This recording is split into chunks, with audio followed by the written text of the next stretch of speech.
پوچھا گیا ہے کہ اگر نماز کسی وجہ سے لمبی کی جائے کہ کوئی آدمی ہمیں دیکھ رہا ہے تو اس کو شرک کہتے ہیں. حضور نے فرمایا من صلی یرائی فقد اشرکا، کہ جس نے دکھاوے کی نماز پڑھی اس نے شرک کیا. انہوں نے پوچھا ہے مولانا صاحب اگر نماز کسی وجہ سے مختصر کر لی جائے، مثال کے طور پر مہمان آ گئے یا گھر میں عورت ہے بچہ رونے لگا، تو اس کی بڑی تفصیل ہے. اگر مثال کے طور پر بچہ صرف رونے لگا ہے تو اس کی وجہ سے نماز مختصر کی جا سکتی ہے. کوئی مہمان آ گیا ہے مختصر کی جا سکتی ہے. کوئی حادثہ پیش آ گیا ہے تو مختصر کی جا سکتی ہے. کبھی کبھی اس میں ایسی شکل بھی ہو سکتی ہے کہ نماز کا توڑنا ضروری ہو سکتا ہے. لہٰذا یہ مختصر کرنے کا مطلب ہے یہ شرک نہیں کہلائے گا.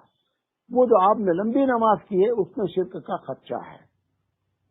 پوچھا گیا ہے علم اعداد اور علم جعفر جو کہتے ہیں اس کے سیکھنے کا کیا حکم ہے. اس سیکھنے کے اسلام نے منع کیا ہے اور اس کو نہیں سیکھنا چاہیے.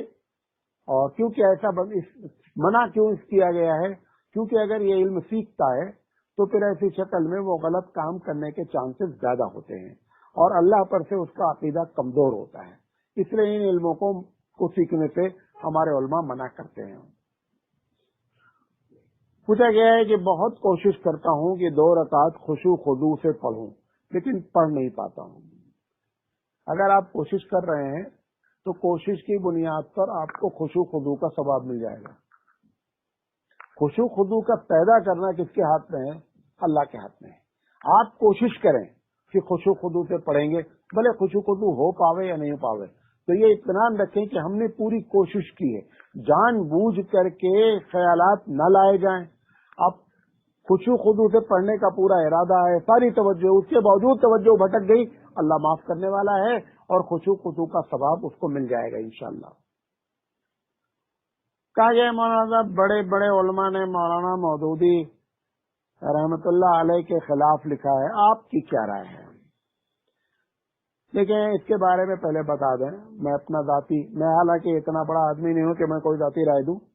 بہرحال آپ نے سوال کر لیا ہے تو پہلا جواب یہ ہے کہ میرا اپنا موقف یہ رہتا ہے کہ جس شخص کے بارے میں رائے غلط دینے میں لوگ مختلف ہوتے ہیں میں اس میں خاموش رہتا ہوں. جب تک سب لوگ نہ بولیں غلط ہے تب تک میں کسی کو غلط نہیں کہتا ہوں. مثال کے طور پر غلام احمد قادیانی کے بارے میں جمہور کی رائے ہے ہمارے علماء کی، سب جتنے ہیں کہ وہ غلط ہے، لہذا ہم بھی کہتے ہیں غلط ہے. بقیہ کسی کے بارے میں اگر کچھ لوگوں کی رائے ایک ہے، کچھ لوگوں کی، مثال کے طور پر بہت بڑے بڑے لوگ مولانا مودودی کو غلط کہتے ہیں تو بہت بڑے بڑے لوگ مولانا مودودی کو صحیح بھی کہتے ہیں. لہذا ہمارا موقف ایسے مسئلے میں ہوتا یہ ہے کہ ہم خاموشی اختیار کرتے ہیں. نمبر 1 جواب. نمبر 2، آپ نے یہ جو بات لکھا ہے کہ بڑے متقی بڑے پرہیزگار لوگوں نے مولانا کے پر ریمارک کیا ہے، متقی پرہیزگار ہونے کا یہ مطلب نہیں ہوتا ہے کہ اب ان سے زندگی میں غلطی سرزد نہیں ہو سکتی، غلطی سرزد ہو سکتی ہے. تیسرا جواب یہ ہے، میں اس لیے بھی اس سلسلے میں خاموش رہتا ہوں کہ قیامت میں مجھے ایسی کوئی حدیث نہیں معلوم ہے کہ کوئی ہم سے یہ پوچھے، قیامت میں فرشتہ یا اللہ پوچھے کہ تم نے مولانا مودودی کو گالی کیوں نہیں دیا. یہ سوال ہم سے قیامت میں نہیں ہوگا. لیکن اگر ہم نے گالی کسی کو دی، مولانا مودودی علیہ الرحمہ ہو یا دوسرے ہوں، میں نے اگر کسی کو بھی گالی دی تو یہ ضرور ہم سے پوچھا جائے گا کہ آپ نے ایک مسلمان کو گالی کیوں دی ہے، اس کا جواب دیجیے. لہذا میں اپنے آپ کو اللہ کے سامنے جواب دینے سے بچنے کے لیے جو ہے میں ایسے مسئلے میں خاموش رہتا ہوں کہ ہم سے یہ سوال ہی نہیں کیا جائے گا کہ آپ نے ان کو غلط کیوں نہیں کہا. لہذا تیاری وہ لوگ کریں جن لوگوں نے غلط کہا ہے، وہ اللہ کے سامنے آرگومنٹ ہوگا، وہاں مولانا مودودی بھی ہوں گے اور وہ صاحب بھی ہوں گے جنہوں نے غلط لکھا ہے، اور اللہ کا دربار ہوگا، وہاں پر اللہ کو مطمئن کر لے جائیں کہ میں نے اس وجہ سے غلط کیا ہے، بات کافی ہے. لہذا بچت کس میں ہے؟ بچت نہ بولنے میں ہے، بچت بولنے میں نہیں ہے. پوچھا گیا مولانا ہم 4 رکعت پڑھ رہے تھے اور تیسری رکعت میں ہی ہم نے قل اعوذ برب الناس پڑھ دیا، اب میرے سامنے مسئلہ ہے میں کیا کروں. دیکھیں ہمارے نزدیک امام اعظم اللہ رحمہ کے نزدیک تو یہ کوئی بات ایسا مسئلہ نہیں ہوا ہے. آپ چوتھی رکعت میں بھی قل اعوذ برب الناس پڑھ دیجئے، ایک مسئلے کا حل یہ ہے. دوسرا یہ ہے کہ قل اعوذ برب الناس کے بعد آپ آ کر کے پھر دوسری سورت پہ پڑھ دیجیے.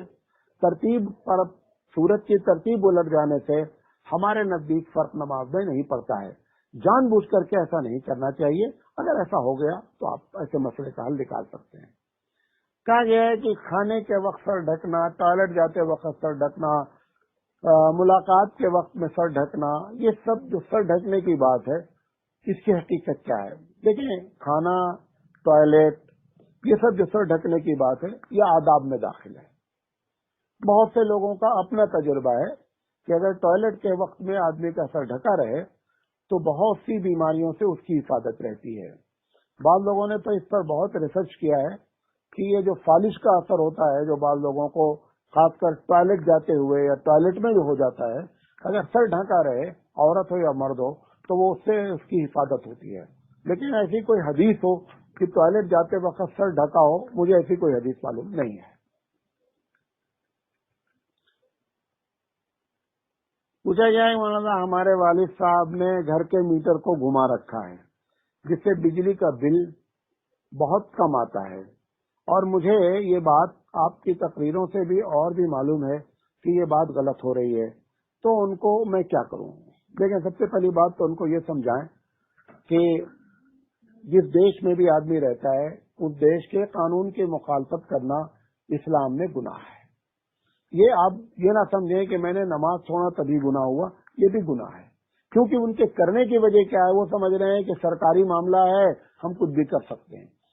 جس چیز کو ہم اپنے لیے استعمال کرتے ہیں اور اس کا فائدہ اٹھاتے ہیں، جس دیش میں رہتے ہیں اس دیش کے قانون کی ہم کو حفاظت کرنا ہماری ذمہ داری ہوتی ہے. ایک بات. دوسری چیز، ان کو یہ سمجھائیں کہ دین نام ہے زندگی کے ہر شعبے کا. یہ دھوکہ دینا ہے اور دھوکہ اسلام میں حرام ہے. بہرحال آپ کے چونکہ والد ہیں لہذا ان باتوں کا دھیان رکھتے ہوئے ان کو سمجھانے کی فکر کی جائے، لیکن خاموشی نہ اختیار کی جائے. ان کو ضرور اس بات کو بتایا جائے کہ ابا یہ غلط ہو رہا ہے، اور پھر بھی نہ مانے تو ان کے لیے دعا کیا جائے کہ اللہ ان کو ہدایت دے اور صحیح بات ان کو سمجھ عطا فرمائے.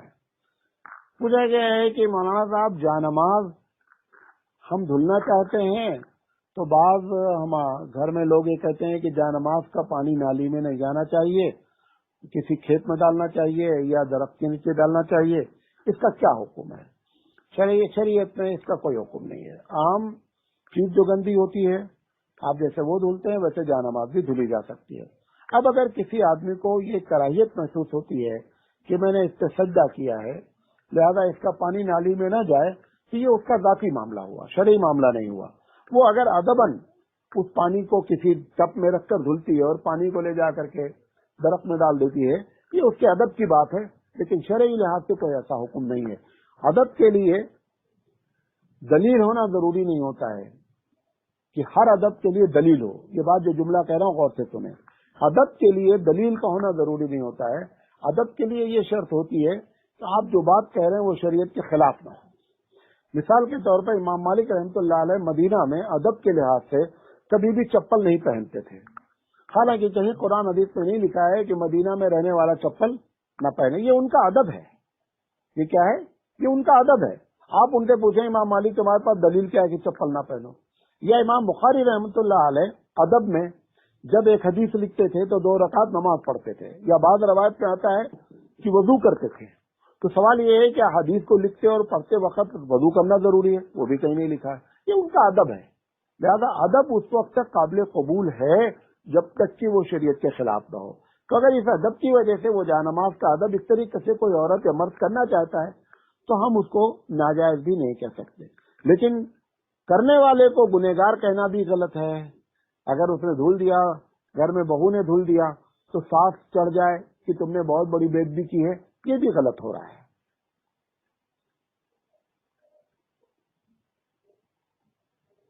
پوچھا گیا مولانا صاحب اولیاء اللہ کو قبر میں ایک آدمی زندہ نہیں مانتا، یا نبی کریم صلی اللہ علیہ وسلم کے بارے میں یہ عقیدہ نہیں رکھتا ہے کہ نبی اپنی قبر میں زندہ ہیں، تو کیا خارج اہل سنت والجماعت ہے؟ میری سمجھ سے خارج اہل سنت والجماعت نہیں ہو سکتا ہے. اور کیونکہ اس مسئلے میں اختلاف بھی ہے، نبی کو چھوڑ کر اولیاء اللہ کے بارے میں تو زبردست اختلاف ہے. لہذا اگر کوئی یہ کہتا ہے کہ میں اس قبر میں زندگی کا قائل نہیں ہوں، پہلے سنت الجماعت سے خارج نہیں ہوگا۔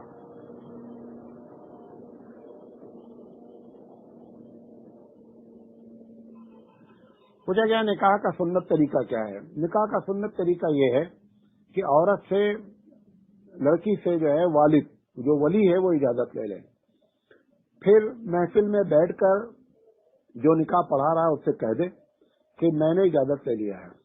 وہاں پہ کم سے کم 2 لوگ موجود ہوں اور تیسرا شوہر موجود ہو جس سے شادی ہو رہی ہے۔ اگر یہ 2 لوگ موجود ہیں اور شوہر موجود ہے اور اس وقت شوہر نے اقرار کر لیا 2 گواہوں کے سامنے، یہ سنت طریقہ ہے، نکاح ہو جاتا ہے۔ دوسرا سوال کیا گیا ہے کہ مہر کے بارے میں کیا رائے ہے؟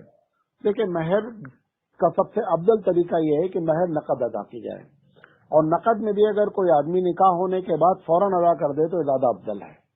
اگر اس وقت نہیں ادا کرتا ہے تو بیوی کے ملاقات کے وقت میں مہر کو ادا کرے، یہ زیادہ افضل ہے۔ اور اگر اس وقت بھی مہر ادا نہیں کیا تو کم سے کم بیوی سے وعدہ کر لے کہ میں آپ کی مہر انشاءاللہ فلاں ٹائم پر ادا کروں گا۔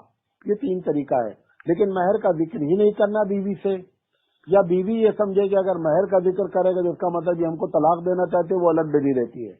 پہلے اس کو مسئلہ بھی سمجھا دیں، اگر بیچاری نادان ہے یا یہ مسئلہ ہی نہیں جانتی ہے تو بھی اس کو پہلے یہ بات سمجھانے کی کوشش کریں۔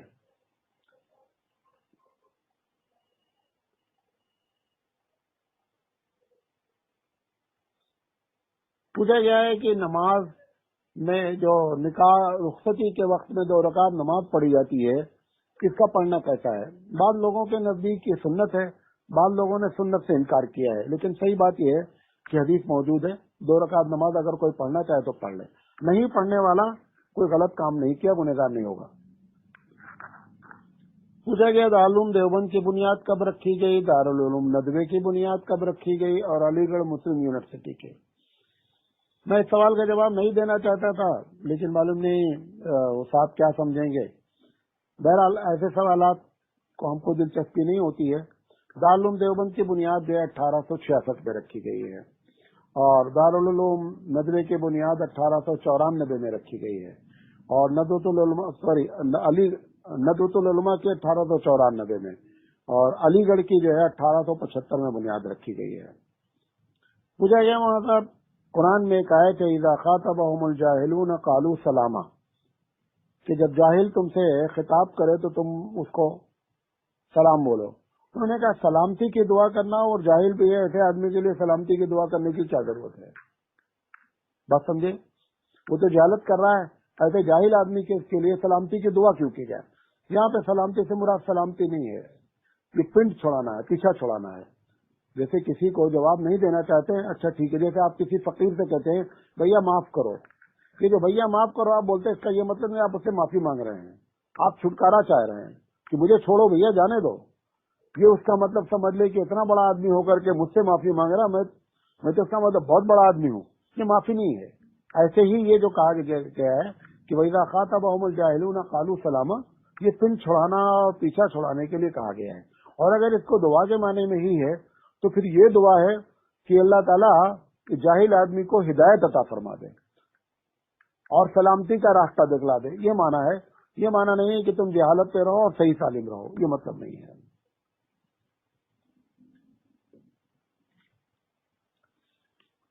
آخری سوال پوچھا گیا مولانا، جب کوئی بات ہم پوچھتے ہیں علماء سے، مفتیوں سے، تو بہت سے بارے میں بولتے ہیں اس میں اختلاف ہے، اس میں اختلاف ہے، اس میں اختلاف ہے، یہ اتنا اختلاف کیوں آ جاتا ہے، یہ میں جاننا چاہتا ہوں۔ میں اس سوال کو قدر تفصیل سے بتانا چاہتا ہوں آپ کو، غور سے سنیں اس بات کو۔ یہ انہوں نے جو مثال دیا ہے وہ یہ دیا ہے کہ میں نے پوچھا کہ اگر کوئی آدمی جمعہ مبارک کہے تو کچھ لوگوں نے جواب دیا کہ جمعہ مبارک کہنا جائز ہے، کچھ لوگوں نے کہا کہ یہ بدعت ہے۔ تو سوال یہ ہے کہ جب شریعت ایک ہے تو ایک مسئلہ کیوں نہیں ہوتا ہے؟ یہ بات اگر آپ میری سمجھ میں سمجھا پاؤں تو بڑی بات آپ کو سمجھاؤں۔ دیکھیں، سب سے پہلی بات تو یہ ہے کہ جب کوئی مسئلہ پوچھا جاتا ہے کسی عالم سے، کسی مفتی سے، اور وہ مسئلہ قرآن حدیث میں لکھا نہیں ہوتا ہے، تو اب یقینی بات ہے کہ وہ اس مسئلے میں غور و فکر کرتا ہے اور ایک مسئلہ بیان کرتا ہے، جس کو آپ اجتہاد کہہ لیجئے، جو بھی کہہ لیجئے۔ اب جب غور و فکر کے بعد مسئلہ بیان کرے گا تو غور و فکر کرنے کے لحاظ سے ہر انسان کی عقل الگ الگ ہوتی ہے، لہذا مسئلے میں اختلاف آ سکتا ہے، پہلی وجہ۔ اگر وہ جیسے یہی جمعہ مبارک کہنے کی بات ہے، اب جمعہ مبارک جو ہے وہ حضور صلی اللہ علیہ وسلم نے کسی حدیث میں نہیں ذکر ہے، اب وہ اجتہاد ہی کرے گا۔ تو ایک وجہ یہ ہوتی ہے، جیسے کوئی آپ مجھ سے پوچھے مولانا صاحب قبر پہ چادر چڑھانا کیسا ہے، تو اب میں جو ہے وہ قبر پہ چادر چڑھانے کا کوئی ذکر نہیں ہے، میں اجتہاد کروں گا تو کچھ لوگ بولیں گے جائز ہے، کچھ لوگ بولیں گے ناجائز ہے، تو اس لیے اختلاف ہوتا ہے، یہ پہلی وجہ ہے۔ دوسری وجہ کہ آپ کے جو بڑے علماء ہیں، میں نام کسی کا نہیں لوں گا لیکن آپ اندازہ کر لیں میرا اشارہ کس کی طرف ہے۔ ایک صاحب نے اصول یہ بنایا ہے کہ جو چیز بھی ہم کو اچھی لگے، غور سے سنیں اس کو، جو چیز بھی ہم کو اچھی محسوس ہوتی ہے اگر شریعت میں منع نہیں ہے تو جائز ہے۔ مثال کے طور پر آپ نے پوچھا جمعہ مبارک کہنا، تو انہوں نے کہا جمعہ مبارک کہنا منع تو ہے نہیں، لہذا جائز ہے۔ تو انہوں نے کیا اصول بنایا، جو چیز اچھی نظر آئے اگر وہ منع نہیں ہے تو جائز ہے۔ لہذا جتنی بدعتیں آپ دیکھ رہے ہیں ایسی بدعتیں کہ جو حدیث پہ منع نہیں ہے وہ اسی اصول کی بنیاد پر کیا ہے ہماری سوسائٹی میں رائج ہے۔ دوسری بات یہ ہے، دوسرا گروہ یہ کہتا ہے کہ جو چیز قرآن حدیث پہ نہیں ہے اس سے بچنا چاہیے، لہذا وہ فتویٰ لگا دیتا ہے کہ یہ بدعت ہے، کہہ دیتا ہے قرآن حدیث میں ذکر نہیں ہے لہذا آپ اس کو نہیں کر سکتے، یہ بدعت ہے۔ یہ دوسرا گروہ ہے۔ تیسرا گروہ، اگر ایسا کوئی مسئلہ پیش آتا ہے جیسے چادر چڑھانے کا مسئلہ ہے، جو بھی مسئلہ جو قرآن حدیث میں ذکر نہیں ہوتا ہے، تو وہ تلاش کرتے ہیں کہ جو مسئلہ پوچھا گیا ہے اس کی طرح کوئی مسئلہ بیان ہے تو کہہ دیتے ہیں کہ اس مسئلے کو کیا جا سکتا ہے، شرط یہ ہے کہ اس کو لازم نہ جانا جائے اور اس کو سنت سمجھ کے نہ کیا جائے، یہ کہہ کر کے وہ جواب دے دیتے ہیں۔ چوتھا کہتا ہے، یہ جو چوتھا ہے یہ ہم بھی اس کے ساتھ شامل ہیں، یہ چوتھی والی جو رائے ہے، یہ کہتا ہے کہ جو کام بھی نیا نظر آئے، اگر وہ کام اللہ کے رسول صلی اللہ علیہ وسلم کے زمانے میں کرنا ممکن تھا اور حضور نے نہیں کیا ہے تو پھر ایسی شکل میں نہیں کرنا چاہیے۔ جیسے جمعہ مبارک ہے، اگر جمعہ مبارک اللہ کے رسول صلی اللہ علیہ وسلم کہنا چاہتے تو کہہ سکتے تھے کہ نہیں، کہہ سکتے تھے، جب حدیث پہ نہیں آیا لہذا یہ کہنا صحیح نہیں ہے۔ اگر نبی کے زمانے میں کوئی ایسا کام تھا جو وہ کرنا چاہتے تو نہیں کر سکتے تھے۔ مثال کے طور پر یہ ریکارڈنگ ہو رہی ہے، یہ ریکارڈنگ کا مقصد بھی کیا ہے کہ لوگوں کو دین کی بات پہنچانا اس ذریعے سے۔ اگر اللہ کے رسول یہ ریکارڈنگ کرنا چاہتے تو کر سکتے تھے، نہیں کر سکتے تھے۔ اب ان کے بعد بھی اگر کوئی اچھا سمجھ کے کرنا چاہ رہا ہے تو وہ کر سکتا ہے۔ تو اس میں دیکھنا یہ چاہیے بنیادی طور پر کہ جس چیز کے بارے میں سوال کیا گیا ہے وہ سوال اللہ کے رسول اپنے زمانے میں اس کر سکتے تھے اس کام کو، تو آپ اس کی اجازت قطعی نہ دیں۔ آج جیسے قبر پہ چادر ڈالنا ہے، اللہ کے رسول چادر ڈال سکتے تھے کہ نہیں ڈال سکتے تھے، نہیں ڈالا ہے، لہذا آپ چادر کا ڈالنا کبھی بھی اچھا کام نہیں ہو سکتا ہے۔ نبی کریم صلی اللہ علیہ وسلم کیا قبروں پر عرس لگاتے تھے؟ نہیں لگاتے تھے۔ آپ کہنے لگانے میں نقصان کیا ہے؟ یہ جواب صحیح نہیں ہے۔ جواب یہ ہے کہ اللہ کے رسول کر سکتے تھے یا نہیں، نہیں کر سکتے تھے۔ آپ کہہ رہے نہیں کر سکتے تھے تب تو ٹھیک ہے، لیکن کر سکتے تھے، عرس منا سکتے تھے، چادر ڈالی جا سکتی تھی۔ جتنی بدعت آپ نے ایجاد کیا ہے ثواب کے نام پر، اس میں سے 90% حضور کے زمانے میں ہو سکتی تھی۔ اذان سے پہلے درود پڑھنا ہے، کر سکتے تھے، یہ سب نہیں کیا۔ اب جب کر رہے ہیں تو اس کا مطلب یہ غلط ہو رہا ہے، اسی کا نام بدعت ہے۔ تو ہماری بھی رائے اس چوتھے کے ساتھ ہے۔ پھر آخر میں کہہ کر اپنی بات ختم کر رہے ہیں کہ جو اللہ کے رسول صلی اللہ علیہ وسلم کام اپنے زمانے میں کر سکتے تھے اور نہیں کیا ہے، ہم کو نہیں کرنا چاہیے۔ جو کام اللہ کے رسول اپنے زمانے میں نہیں کر سکتے تھے اور آج وہ کام اچھا ہے کرنے میں، اس سے کرنے میں کوئی حرج نہیں ہے۔ یہ باتیں آپ کے سامنے رکھنا چاہتے تھے۔ آخر دعوانا الحمدللہ رب العالمین۔